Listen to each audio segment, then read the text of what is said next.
حیات امین، سوانح مولانا امین احسن اصلاحی، قسط نمبر 17۔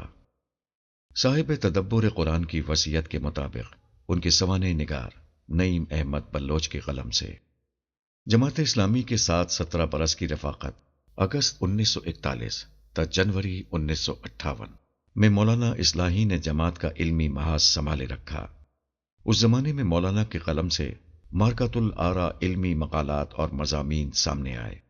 یہ سب جماعت کے ترجمان ماہنامہ ترجمان القرآن میں شائع ہوئے۔ ان تحریروں کو ہم 3 اقسام میں تقسیم کر سکتے ہیں۔ الف، مولانا اصلاحی کی علمی تصانیف کی اقساط۔ ب، وہ علمی مضامین اور تنقیدی مقالات جو معاصر اہل علم اور تنقید نگاروں کے جواب میں لکھے گئے۔ ج، ملکی و ملی حالات و واقعات پر اشارات کے عنوان سے ادارتی شذرات۔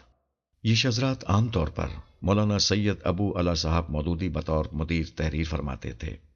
بعض اوقات علالت یا مولانا کی عدم دستیابی کی وجہ سے یہ ذمہ داری مولانا اصلاحی نے نبھائی۔ مولانا اصلاحی کی حسب ذیل کتب اس عرصے میں بالاقساط شائع ہوتی رہیں۔ 1، تزکیہ نفس۔ اس کے کچھ حصے ماہنامہ الاسلام میں شائع ہوئے اور باقی حصے ماہنامہ ترجمان القرآن میں۔ 2، دعوت دین اور اس کا طریقہ کار۔ 3، اسلامی ریاست۔ علمی موضوعات کی تفصیل۔ ان مضامین کی مختصر تفصیل اس طرح ہے۔ 1، حضرت موسیٰ علیہ السلام نیشنلسٹ لیڈر تھے یا نبی اور رسول؟ اس مضمون میں اس بات کو زیر بحث لایا گیا کہ مسلم لیگ کی طرف سے یہ کہا گیا کہ آج ہندوستان کے لیے بنیادی مسئلہ آزادی ہند اور آزادی دنیا اسلام کا ہے۔ یہ حصول آزادی کی کوئی عام سیاسی تحریک نہیں، بلکہ ایک مذہبی فریضہ ہے جس کے لیے ان کی پوری اجتماعیت کو اپنا تن من دھن صرف کرنے کی ضرورت ہے۔ مولانا اصلاحی نے اس مضمون میں واضح کیا کہ یہ موقف درست نہیں۔ حضرت موسیٰ علیہ السلام کوئی قومی لیڈر نہیں تھے، بلکہ وہ اللہ کے رسول اور نبی تھے۔ ان کا بنی اسرائیل کو فرعون سے نجات دلانے کے بعد فلسطین لے جانے کی جد و جہد کا ہندوستان کی موجودہ سیاست سے کوئی تعلق نہیں۔ مسلم لیگ کی جد و جہد ایک سیاسی جد و جہد ہے اور اس سے اتفاق و اختلاف کیا جا سکتا ہے۔ 2، سجدہ تعظیم۔ ماہنامہ ترجمان القرآن میں مولانا امین احسن اصلاحی کے نام ایک صاحب نے عربی زبان میں خط لکھ کر دریافت کیا کہ آدم علیہ السلام کو فرشتوں کا سجدہ کرنا کیسا تھا۔ ان صاحب کے خیال میں یہ سجدہ تحیہ تھا۔ صاحب مکتوب نے اس کے حق میں متعدد دلائل دیے۔ مولانا اصلاحی نے اس کا اصولی اور مفصل جواب تحریر کیا۔ مولانا کے موقف کا خلاصہ یہ تھا کہ یہ بحث اضافی ہے کہ یہ سجدہ تعظیمی ہے یا عبودی۔ اسے اللہ تعالیٰ کا حکم سمجھ کر کیا گیا۔ 3، سنت خلفائے راشدین۔ اس مضمون میں خلفائے راشدین کے اقدام کے بارے میں بحث کی گئی تھی کہ ان اقدام کی کیا حیثیت ہے۔ مولانا اصلاحی نے اس موضوع کا احاطہ کرتے ہوئے واضح کیا کہ خلفائے راشدین کے اجتماعی فیصلے سنت رسول ہی کی طرح ہیں۔ 4، حدیث کے متعلق چند سوالات۔ اس زمانے کے بعض اہل علم نے حدیث کی دین میں حیثیت پر مختلف نکات اٹھائے۔ یہ مضمون اسی سلسلے کی ایک کڑی تھا۔ بعد میں اس موضوع کو مولانا مودودی نے مکمل کیا اور ان کا یہ موقف سنت کی آئینی حیثیت میں دیکھا جا سکتا ہے۔ مولانا اصلاحی نے ان کے موقف سے اتفاق کیا، لیکن بعد میں انہوں نے حدیث اور سنت کے فرق کو مزید واضح کرنے کے ساتھ ساتھ مبادی تدبر حدیث کے نام سے باقاعدہ ایک کتاب تصنیف کی۔ یہ کتاب انہوں نے تفسیر تدبر قرآن لکھنے کے بعد مرتب کی۔ اس کتاب میں ان کی رائے میں ارتقاء دیکھا جا سکتا ہے۔ 5، مسئلہ تملیک اور زکوٰۃ سے متعلق بعض دوسرے مسائل۔ ترجمان القرآن بابت محرم 1274 میں خان محمد صاحب نے ربانی کا ایک مضمون بعنوان حضرات علماء کرام کی خدمت میں چند سوالات شائع ہوا تھا۔ اس مضمون میں چند ایسے سوال اٹھائے گئے تھے جو ادائیگی زکوٰۃ کے لیے تملیک کو رکن یا شرط قرار دینے کے سبب سے پیدا ہوئے تھے۔ ان سوالوں کے جواب میں مولانا ظفر احمد صاحب تھانوی کے 2 مکتوب ترجمان القرآن بابت جمادی الاولیٰ 1374 میں شائع ہوئے ہیں۔ مولانا ظفر احمد صاحب نے اپنے مکاتیب میں ان اشکالات کا فقہ حنفی کی روشنی میں جواب دینے کی کوشش کی ہے جو ربانی صاحب نے پیش کیے تھے۔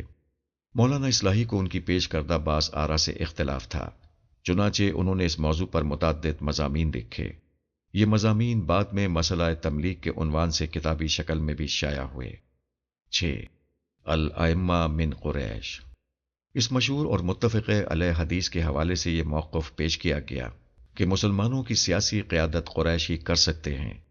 اس پر مولانا اصلاحی نے بہت مسکت دلائل دیے اور اس بحث کو یہ کہہ کر ہمیشہ کے لیے مکمل کر دیا کہ حضور کا یہ فرمان اس قضیے کا فیصلہ تھا کہ حضور صلی اللہ علیہ وسلم کے بعد خلافت کا حقدار کون ہوگا۔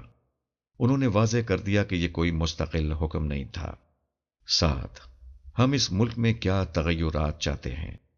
ان سلسلہ ہائے مضامین میں مولانا اصلاحی نے جماعت اسلامی کے موقف کو پیش کیا کہ پاکستان بننے کے بعد آئین سازی کے لیے کن حقائق کو سامنے رکھنا ضروری ہے اور معاشرے میں کون سی تبدیلیاں ان کے نزدیک ضروری ہیں۔